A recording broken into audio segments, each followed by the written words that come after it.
Cholera தடுப்பூசி எப்படி கண்டுபிடிக்கப்பட்டது அப்படின்றதையும், அத கண்டுபிடிச்சது யார் அப்படின்றதையும் பார்க்கலாம்.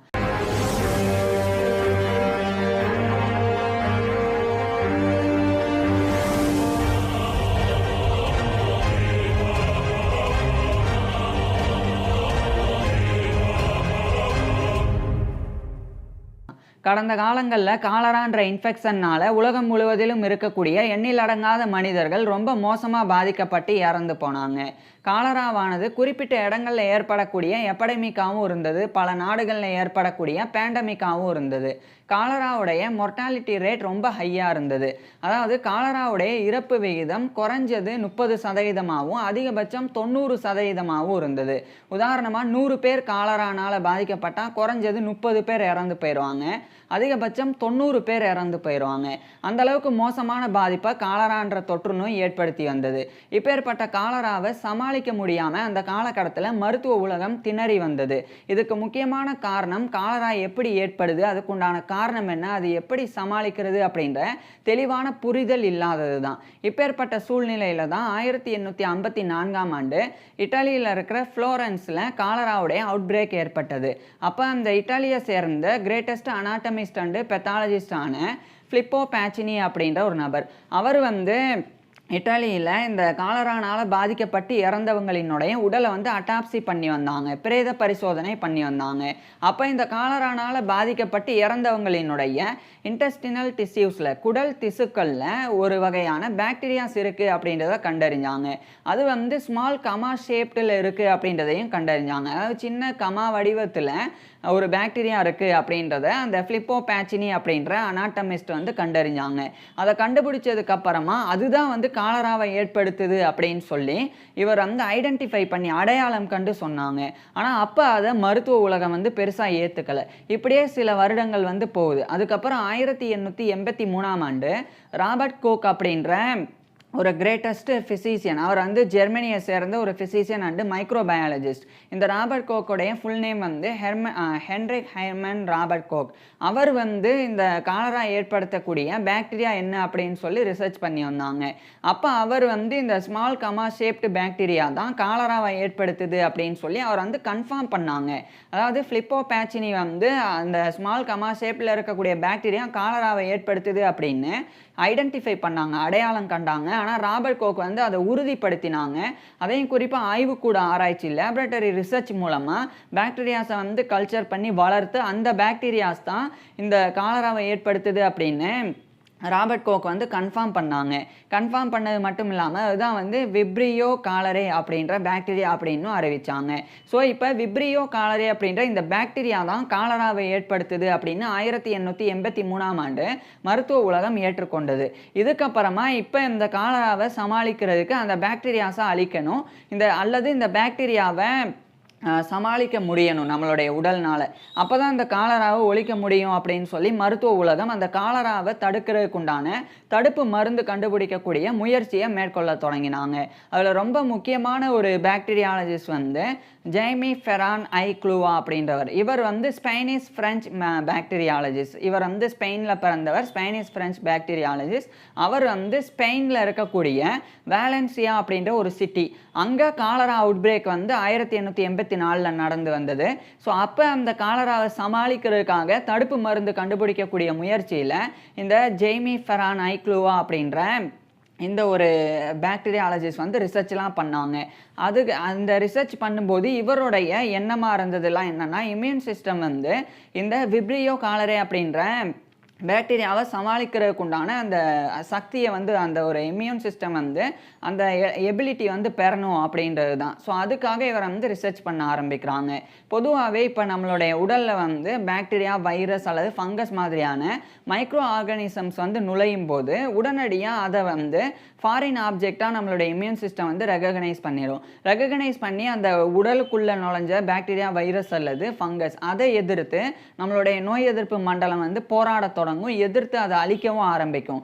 அதே சமயம் நம்மளுடைய இம்யூன் சிஸ்டம் இம்யூனலாஜிக்கல் மெமரி அப்படின்ற ப்ராசஸ் மூலமாக அந்த பாக்டீரியா, வைரஸ் அல்லது ஃபங்கஸ் அது வந்து எப்படி செயல்படுது, அதனுடைய பேட்டர்ன் என்ன அப்படின்றத தெரிஞ்சு வச்சுக்கவும் செய்யும். அதாவது இப்போ வந்து ஒரு பாக்டீரியா இருக்குது, அது நேரடியாக போய் அதனுடைய செயல்பாடு வந்து நுரையீரலை தான் தாக்கும் அப்படின்னா, அப்போ அந்த செயல்பாடு நுரையீரலை தான் தாக்கும் அப்படின்றத நம்மளோட இம்யூன் சிஸ்டம் வந்து இம்யூனலாஜிக்கல் மெமரி அப்படின்ற ப்ராசஸ் மூலமாக தெரிஞ்சு வச்சுக்கிட்டு அதை வந்து ஞாபகம் வச்சுக்கும். அதுக்கப்புறம் அதே பாக்டீரியா நம்மளுடைய உடலுக்குள்ளே நுழையும் போது இம்மீடியட்டாக அது நேராக போய் நுரையீரலை தான் தாக்கும் அப்படின்னு ஏற்கனவே தெரிஞ்சு வச்சுருக்கிறனால அந்த பாக்டீரியாவை வந்து ரொம்ப சுலபமாக அதனுடைய பேட்டர்ன் தெரிஞ்சு நம்மளுடைய இம்யூன் சிஸ்டம் வந்து அழிச்சிரும். ஸோ முதல் முறை நமக்கு ஒரு பாக்டீரியா வந்து உடலுக்குள்ளே வரும்போது அதை எதிர்த்து போராடுறதுக்கு நம்மளுடைய இம்யூன் சிஸ்டம் வந்து கொஞ்சம் சிரமப்படும். காரணம் அந்த பாக்டீரியாவினுடைய பேட்டர்ன் என்ன அப்படின்றது முன்னாடி தெரியாது, அதுதான் ஃபஸ்ட் டைம் அப்படின்றனால.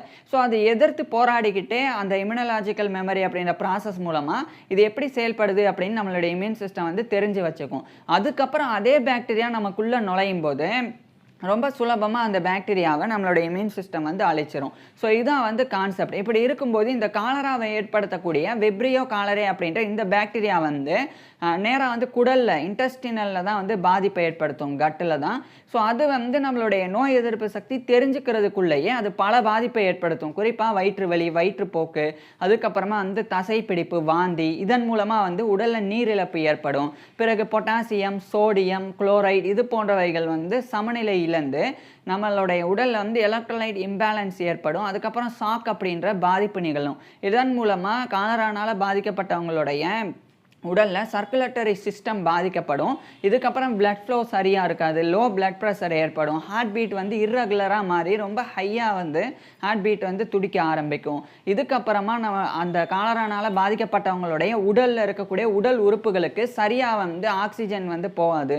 அதனால் உடல் உறுப்புகள் வந்து செயலிழந்து போக ஆரம்பிக்கும். குறிப்பாக கிட்னி ஃபெயிலியர், ரெஸ்பிரேட்டரி ஃபெயிலியர்லாம் ஏற்பட்டு மனிதர்கள் இறந்து போயிடுவாங்க. இப்படி கொடிய பாதிப்பை இந்த காலரா ஏற்படுத்தி வந்தது. குறிப்பாக இந்த விப்ரியோ காலரே அப்படின்ற பாக்டீரியா ஏற்படுத்தி வந்தது.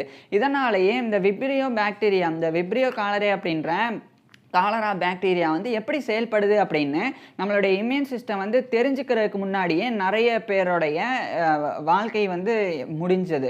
ஏன்னா அந்த பாக்டீரியாவுக்கு வந்து அவ்வளோ பவர் வந்து இருந்தது. ஆனால் யாருக்கு வந்து நோய் எதிர்ப்பு சக்தி வந்து ஜாஸ்தி இருக்கோ அவங்களுடைய உடல் வந்து ஓரளவுக்கு அந்த பாதிப்புலாம் இருக்கும்போது கூட அந்த பாக்டீரியா வந்து எப்படி செயல்படுது அப்படின்றத தெரிஞ்சுக்கிட்டு அதை எதிர்த்து போராடும். ஸோ இப்படி தான் இந்த கான்செப்டில் தான் அந்த காலகட்டத்தில் தடுப்பு மருந்து கண்டுபிடிக்கணும் அப்படின்னு அந்த நான் சொன்ன ஜைமி ஃபெரானைக்ளூவா அப்படின்ற ஸ்பெயினை சேர்ந்த பாக்டீரியாலஜிஸ்ட் வந்து ரிசர்ச் பண்ணாங்க.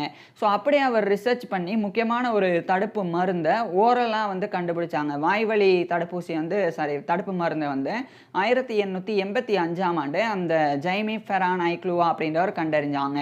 அதை அவர் வந்து கண்டுபிடிக்கும் போது இந்த விப்ரியோ காலரே அப்படின்ற பாக்டீரியாவை வீக்கன் பண்ணாங்க. அதனுடைய சக்தியை வந்து குறைச்சாங்க, பாதியாக வந்து கன்வெர்ட் பண்ணாங்க. ஸோ அதனுடைய சக்தியை பாதியாக கன்வெர்ட் பண்ணி அதை தடுப்பு மருந்தாக மற்ற நபர்களினுடைய மக்களுக்கு வந்து செலுத்தணும் அப்படின்னு அவர் வந்து முடிவு செஞ்சாங்க. ஏன்னா இப்போ வந்து இந்த விப்ரியோ காலரே அப்படின்ற பாக்டீரியா தான் காலராவை ஏற்படுது.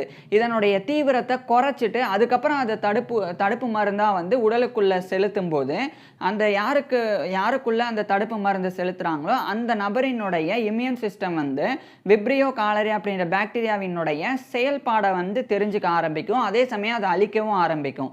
ஸோ அது வீக்காக இருக்கிறனால அது வந்து போய் உடலை வந்து பாதிக்கிறதுக்கு முன்னாடியே இம்யூன் சிஸ்டம் வந்து ஸ்டிமுலேட் ஆகி அதை அழிக்க ஆரம்பிக்கும். ஸோ அதுக்கப்புறம் அதனுடைய பேட்டர்ன் தெரிஞ்சிடும். அதன் மூலமாக விப்ரியோ காலரே ரொம்ப எஃபெக்டிவாக ரொம்ப தீவிரமாக வரும்போது கூட அதனுடைய பேட்டர்னை இம்யூன் சிஸ்டம் வந்து தெரிஞ்சு வச்சிருக்கிறனால காலரா பாதிப்பை வந்து தடுத்துரும் அப்படின்னு சொல்லி இந்த ஒரு பாக்டீரியாவை வீக்கன் பண்ணி இவர் வந்து செலுத்த தொடங்கினாங்க.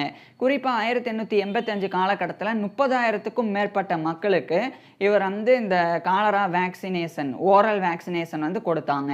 ஆனால் இது வந்து பெருமளவில் அந்த காலகட்டத்தில் கான்ட்ரவர்சியாக இருந்தது. ஏன்னா இது வந்து சயின்டிஃபிக் ரிசர்ச் இல்லை, சரியான ஆராய்ச்சி வந்து பண்ணலை. அது மட்டும் இல்லாமல் இது வந்து பின்விளைவுகள் இருக்கா இந்த மருந்தை பயன்படுத்துறதுனால அப்படின்ற எந்த விதமான பரிசோதனையும் பண்ணாமல் உடனடியாக அதை வந்து செயல்பாட்டுக்கு ஜைமி ஃபெரானைக்ளூவா அப்படின்ற அந்த பாக்டீரியாலஜிஸ்ட் கொண்டு வந்திருந்தாங்க.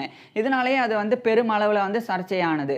அது மட்டும் இல்லாமல் அது நினச்சபடியே சேஃபாகவும் இல்லை. ஏன்னா என்னதான் வந்து இந்த விப்ரியோ காலரே அப்படின்ற பாக்டீரியாவை வீக்கன் பண்ணி அதை தடுப்பு மருந்தாக உடலுக்குள்ளே செலுத்தினாலும் ரொம்ப நோய் எதிர்ப்பு சக்தி குறைவாக இருக்கக்கூடிய மனிதர்களினுடைய உடல்னால அந்த வீரியம் குறைவாக இருக்கக்கூடிய விப்ரியோ காலரே அப்படின்ற பாக்டீரியாவை கூட சமாளிக்க முடியல. அதனால நோய் எதிர்ப்பு சக்தி கம்மியாக இருக்கிறவங்களுக்கு இந்த தடுப்பு மருந்து கொடுத்தா அவங்க வந்து காலரானால பாதிக்கப்பட்டு இறந்து போனாங்க. ஸோ இப்படி ரொம்ப சேஃபாகவும் இல்லாமல் இந்த ஒரு வேக்சினேஷன் இருந்தது, ஓரல் வேக்சினேஷன். ஸோ இப்படியே வந்து சில ஆண்டுகள் போனது. அதுக்கப்புறம் 1892ஆம் ஆண்டு தான் வால்டமார் ஹாப்கின் அப்படின்னு சொல்லி ஒரு ரஷ்யன் பிரெஞ்சு பாக்டீரியாலஜிஸ்ட், அவர் வந்து ரஷ்யாவை சேர்ந்த ஒரு பாக்டீரியாலஜிஸ்ட். அவர் வந்து பிரான்ஸோடைய பாரிஸில் இருக்கிற பாஸ்டர் இன்ஸ்டிடியூட் அங்கே இந்த ஒரு வேக்சினேஷனை வந்து டெவலப் பண்ணணும் அப்படின்ற ரிசர்ச்சில் ஈடுபட்டு வந்தாங்க. இந்த வால்டமார் ஹாப்கினுடைய ஃபுல் நேம் வந்து வால்டமார் மோர்டெகை வூல்ஃப் ஹாப்கின் அப்படின்றது. அவர் வந்து ரிசர்ச் பண்ணி 1892 ஜூலை 18 அன்னைக்கு ஒரு புதிய வகையான வேக்சினை உருவாக்கினாங்க. இதை வாய்வழி தடுப்பு மருந்தை அவர் கண்டுபிடிக்காம இன்ஜெக்டட் வேக்சினா, ஊசி போடக்கூடிய அந்த இன்ஜெக்ஷனாக போடக்கூடிய தடுப்பூசியாக இவர் வந்து கண்டுபிடிச்சாங்க. கண்டுபிடிச்சது எப்படி அப்படின்னா விப்ரியோ காலரே அப்படின்ற பாக்டீரியாவை ஃபுல்லாக வந்து கில் பண்ணிடுறது, ஃபுல்லாக இன்ஆக்டிவேட் ஆக்கிடுறது. அது வந்து வீக்கன் மட்டும் தீவிரத்தை, அந்த பாக்டீரியாவுடைய தீவிரத்தை மட்டும் குறைச்சி அதை வந்து நோய் எதிர்ப்பு சக்தி கம்மியாக இருக்கிறவங்களுக்கு அனுப்புறனால தான் நோய் எதிர்ப்பு சக்தி கம்மியாக இருக்கிறவங்க காலரானால் பாதிக்கப்படுறாங்க. ஸோ அந்த இன்ஃபெக்ஷனே ஏற்படுத்த முடியாத அளவுக்கு ஃபுல்லாக அந்த பாக்டீரியாவை வந்து கில் பண்ணிடணும் அப்படின்னு வால்டமார் ஹாப்கின் வந்து வெப்பத்தை பயன்படுத்தி, ஹீட்டை பயன்படுத்தி அந்த பாக்டீரியாஸை முழுசாக வந்து செயலிழக்க வச்சாங்க. அதுக்கப்புறம் அதை தடுப்பூசியாக போடலாம் அப்படின்னு 1892 ஜூலை 18 அன்னைக்கு அவருக்கே ஃபஸ்ட்டு அவரே வந்து அந்த தடுப்பு மருந்தை வந்து போட்டுக்கிட்டாங்க. அவருக்கு ஒன்றும் ஆகலை. அதுக்கப்புறம் அவருக்கு காலரா பாதிப்பும் ஏற்படலை. இதனால் அதை வந்து பெருமளவில் கொண்டு போகணும் அப்படின்னு முடிவு செஞ்சாங்க. அப்போ அந்த காலகட்டத்திலெல்லாம் பிரிட்டிஷ் இந்தியாவில் தான் காலராவுடைய அவுட் பிரேக் வந்து ரொம்ப மோசமாக இருந்தது. ஸோ இவர் வந்து பிரான்ஸ் தரப்பிலிருந்து இந்தியாவுக்கு வந்து போகிறதுக்கு அனுமதி கேட்டாங்க, அப்போதைய பிரிட்டிஷ் இந்தியாவுக்கு. அதுக்கப்புறம் பிரான்ஸ், இங்கிலாந்து தரப்பிலிருந்து இவருக்கு வந்து அனுமதி வழங்கப்பட்டது. நேராக இவர் வந்து அப்போதைய பிரிட்டிஷ் இந்தியாவுடைய பெங்காலுக்கு இவர் வந்து கிளம்பி போனாங்க. இப்போதைய இந்தியாவுடைய வெஸ்ட் பெங்காலில் இருக்கிற கொல்கத்தா அங்கே இவர் வந்து கிளம்பி போய் அங்கே இருக்கக்கூடிய biological society, biological laboratory of Kolkata, அங்கே இவர் வந்து ரிசர்ச் பண்ணி அங்கே இந்த வேக்சினேஷனை மக்களுக்கு செலுத்த ஆரம்பிக்கிறாங்க. அங்கே மட்டும் இல்லாமல் அப்போதைய பிரிட்டிஷ் இந்தியாவுடைய பாம்பே, இன்றைய இந்தியாவுடைய மகாராஷ்டிராவில் இருக்கிற மும்பை, ஸோ இந்த கொல்கத்தா, மும்பை, இந்த 2 சிட்டிஸில் இவர் வந்து ஆயிரக்கணக்கான மக்களுக்கு இந்த தடுப்பூசி போட்டாங்க. அது வந்து 1894 ஆரம்பித்தாங்க. எந்த அளவுக்குன்னா 40,000க்கும் மேற்பட்ட மக்களுக்கு இங்கே பிரிட்டிஷ் இந்தியாவில் இவர் வந்து அந்த வேக்சின் வந்து இன்ஜெக்டட் வேக்சின் வந்து போட்டாங்க. ஸோ இதுவும் வந்து சேஃபாக இருந்தது, ஓரளவுக்கு சேஃபாக இருந்தது. ஆனால் எஃபெக்டிவாக இல்லாமல் இருந்தது. ஃபஸ்ட்டு கண்டுபிடிக்கப்பட்ட 1885 கண்டுபிடிக்கப்பட்ட தடுப்பு மருந்து வந்து சேஃபாகவும் இல்லை, அந்தளவுக்கு எஃபெக்டிவாகவும் இல்லை.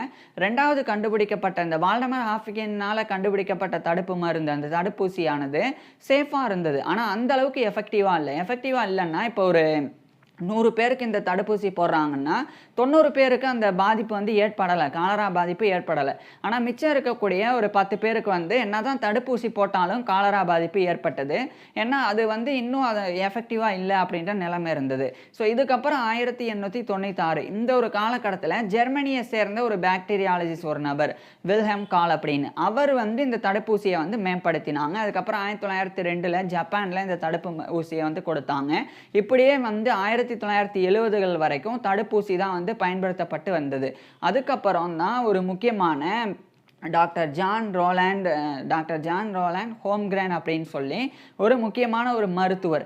இவர் வந்து ஸ்வீடன் நாட்டை சேர்ந்தவர். ஸோ அவர் வந்து ஸ்வீடனில் இருக்கக்கூடிய கோடன்பர்கில் இருக்கிற யூனிவர்சிட்டி ஆஃப் கோடன்பர்க், அங்கே இவர் வந்து இந்த தடுப்பு மருந்தை வந்து இன்னும் எஃபெக்டிவாக வந்து கண்டுபிடிக்கணும், அது ரொம்ப சேஃபாகவும் எஃபெக்டிவாகவும் இருக்கணும் அப்படின்னு முடிவு செஞ்சாங்க. இவருடைய கொலீக்ஸ் கூட சேர்ந்து அந்த டாக்டர் ஜான் ஹோம்கிரேன் அவர் வந்து தொடர்ந்து ரிசர்ச் பண்ணாங்க. அப்போ அவர் என்ன கண்டுபிடிச்சாங்கன்னா, இந்த விப்ரியோ காலரே அப்படின்ற பாக்டீரியா ஃபுல்லாக வந்து அதை இன்ஆக்டிவேட் பண்ணாமல் அந்த விப்ரியோ காலரே அப்படின்ற பாக்டீரியாவினுடைய எந்த நச்சுத்தன்மை காலராவை ஏற்படுத்துது அப்படின்னு சொல்லி பர்டிகுலராக அவர் வந்து ஐடென்டிஃபை பண்ணி அதுக்குண்டான ஓரல் காலரா வேக்சினேஷனை 1980களில் டாக்டர் ஜான் ஃபோம்கிரன் வந்து கண்டுபிடிச்சாங்க.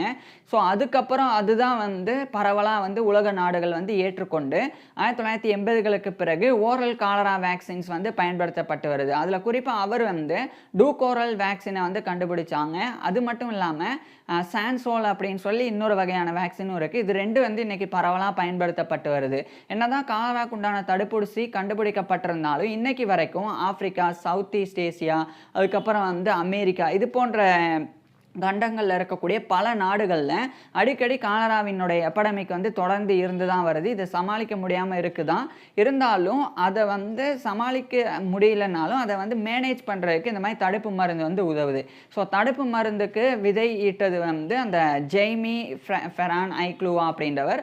அதுக்கப்புறம் அதை கொஞ்சம் மேம்படுத்தினது அந்த வால்டமார் ஹாஃப்கின், அதுக்கப்புறம் வந்து வில்ஹெம் கால், இவங்கள்லாம். அதுக்கப்புறம் அதை முழுமைப்படுத்தினது வந்து டாக்டர் ஜான் ஹோம்கிரன் அப்படின்றவர் தான். ஸோ இவங்கெல்லாம் தான் வந்து காலராக்குண்டான தடுப்பூசி கண்டுபிடிச்சாங்க. இப்படி தான் வந்து காலராக்குண்டான தடுப்பூசியும் கண்டுபிடிக்கப்பட்டது.